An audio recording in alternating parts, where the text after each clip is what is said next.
Bacaan diambil dari kitab Keluaran. Di Gunung Sinai, Allah berfirman kepada Musa, "Pergilah, turunlah, sebab bangsamu yang kau pimpin keluar dari tanah Mesir telah rusak perilakunya. Begitu cepat mereka menyimpang dari jalan yang kuperintahkan kepada mereka. Mereka telah membuat anak lembu tuangan, dan kepadanya mereka sujud menyembah dan mempersembahkan kurban sambil berkata, 'Hai Israel, inilah Allahmu yang telah menuntun engkau keluar dari tanah Mesir.' Lagi firman Tuhan kepada Musa, 'Telah kulihat bangsa ini, dan sesungguhnya mereka adalah suatu bangsa yang tegar tengkuk. Oleh sebab itu, biarkanlah murkaku bangkit terhadap mereka, dan aku akan membinasakan mereka. Tetapi engkau akan kubuat menjadi bangsa yang besar.'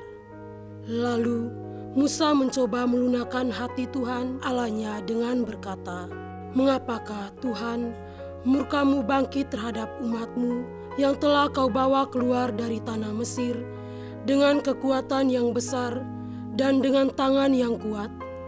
Mengapakah orang Mesir akan berkata, Dia membawa mereka keluar dengan maksud menimpakan malapetaka kepada mereka dan membunuh mereka di gunung dan membinasakannya dari muka bumi? Berbaliklah dari murka yang bernyala-nyala itu dan menyesalah akan malapetaka yang hendak kau datangkan kepada umatmu. Ingatlah kepada Abraham, Ishak, dan Israel, hamba-hambamu itu. Sebab kepada mereka engkau telah bersumpah demi dirimu sendiri dengan berfirman kepada mereka, Aku akan membuat keturunanmu sebanyak bintang di langit, dan seluruh negeri yang telah kujanjikan ini akan kuberikan kepada keturunanmu, supaya dimilikinya untuk selama-lamanya. Dan menyesalah Tuhan atas malapetaka yang dirancangkannya atas umatnya. Demikianlah sabda Tuhan. Syukur kepada Allah.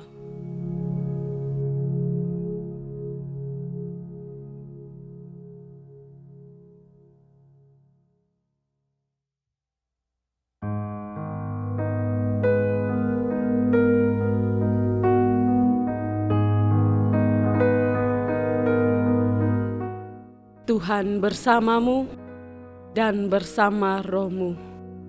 Inilah Injil Tuhan Yesus Kristus menurut Yohanes. Dimuliakanlah Tuhan. Sekali peristiwa, Yesus berkata kepada orang Yahudi, "Kalau aku bersaksi tentang diriku sendiri, maka kesaksianku itu tidak benar. Ada yang lain yang bersaksi tentang aku, dan aku tahu bahwa kesaksian yang diberikannya tentang aku adalah benar. Kamu telah mengirim utusan kepada Yohanes, dan ia telah bersaksi tentang kebenaran. Tetapi aku tidak memerlukan kesaksian dari manusia, namun aku mengatakan hal ini supaya kamu diselamatkan. Yohanes adalah pelita yang menyala dan bercahaya, dan kamu hanya mau menikmati seketika saja cahayanya itu. Tetapi aku mempunyai suatu kesaksian yang lebih penting daripada kesaksian Yohanes, yaitu segala pekerjaan yang diserahkan Bapa kepadaku supaya aku melaksanakannya. Pekerjaan itu jualah yang sekarang kukerjakan, dan itulah yang memberi kesaksian tentang aku, bahkan Bapa yang mengutus aku. Dialah yang bersaksi tentang aku. Kamu tidak pernah mendengar suaranya, rupanya pun tidak pernah kamu lihat. Dan firman-Nya tidak menetap di dalam dirimu, sebab kamu tidak percaya kepada Dia yang mengutusnya. Kamu menyelidiki kitab-kitab suci, sebab kamu menyangka bahwa olehnya kamu mempunyai hidup yang kekal. Tetapi walaupun kitab-kitab suci itu memberi kesaksian tentang aku, namun kamu tidak mau datang kepadaku untuk memperoleh hidup itu. Aku tidak memerlukan hormat dari manusia.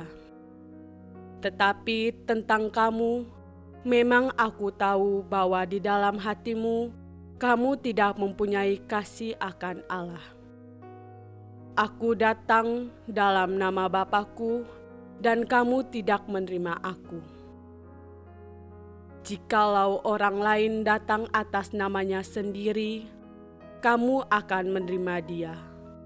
Bagaimanakah kamu dapat percaya karena kamu menerima hormat seorang dari yang lain, tetapi tidak mencari hormat yang datang dari Allah yang Esa? Jangan kamu menyangka bahwa aku akan mendakwa kamu di hadapan Bapa. Yang mendakwa kamu adalah Musa, yaitu Musa yang kepadanya kamu menaruh pengharapan. Sebab jikalau kamu percaya kepada Musa, tentu kamu akan percaya juga kepadaku. Sebab Musa telah menulis tentang aku. Tetapi jikalau kamu tidak percaya akan apa yang ditulis oleh Musa, bagaimanakah kamu akan percaya akan apa yang aku katakan? Demikianlah Injil Tuhan. Terpujilah Kristus.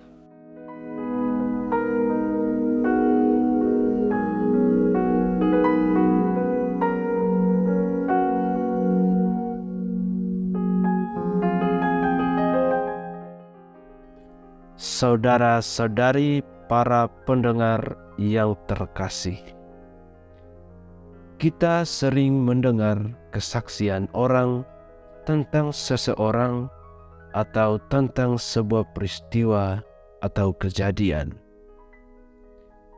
Seseorang yang memberi kesaksian dituntut untuk mengungkapkan kebenaran-kebenaran, mengatakan apa yang dilihat atau dialaminya sendiri apa adanya, tanpa ditambahi atau dikurangi fakta yang sesungguhnya. Apa yang diungkapkan oleh seorang saksi bertujuan untuk meyakinkan kebenaran itu sendiri dan menyingkapkan kebohongan-kebohongan demi tercapainya kedamaian dan keselamatan. Dalam bacaan pertama tadi, Musa memberikan kesaksian kepada Allah, meminta kepada Allah agar tidak membinasakan umat Israel, dan Allah mengabulkan permohonannya berkat kesaksiannya yang benar kepada Allah.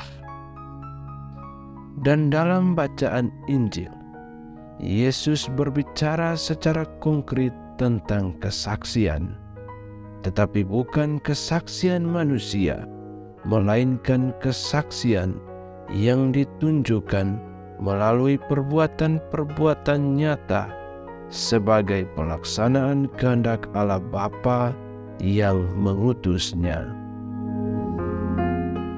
Sebagai orang beriman, terutama yang beriman kepada Yesus Kristus, kita semua dipanggil untuk menjadi saksi.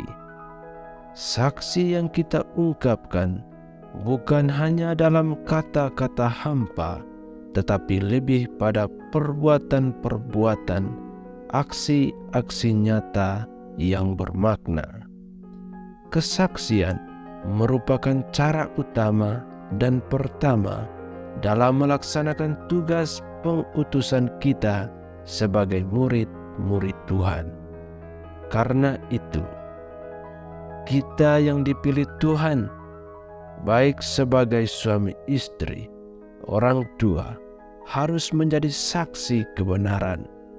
menjadi saksi kebenaran berarti siap sedia memberikan teladan positif kepada anak-anak dan keluarga, dan dalam keadaan apapun saling menerima dan mengasihi satu sama lain tanpa syarat, seperti Yesus yang telah memberikan teladan dan mengasihi kita tanpa syarat. Dengan memberikan kesaksian yang benar sesuai teladan Yesus, para keluarga akan mencapai keselamatan. Sebagai orang-orang muda, menjadi saksi kebenaran berarti siap sedia melaksanakan aksi-aksi positif, menjadikan sarana komunikasi sosial digital yang kita miliki saat ini sebagai media pewartaan kebenaran, bukan media pewartaan kebohongan, saling caci, dan aksi negatif lainnya. Sebagai anak dan remaja, menjadi saksi kebenaran berarti siap untuk mendengarkan segala nasihat dan pengajaran dari orang tua dan guru, agar tidak jatuh dalam perkembangan dunia saat ini. Saudara-saudari yang terkasih, setelah kita dibaptis, kita menjadi murid-murid Tuhan yang siap sedia untuk menjadi saksi, mewartakan kebenaran, dan menolak semua godaan setan yang menyesatkan kapanpun dan dimanapun. Karena itu, selama masa prapaskah ini, baiklah kita beralih dan bertindak sesuai dengan kebenaran yang Yesus sendiri tunjukkan kepada kita. Semoga Tuhan memberkati.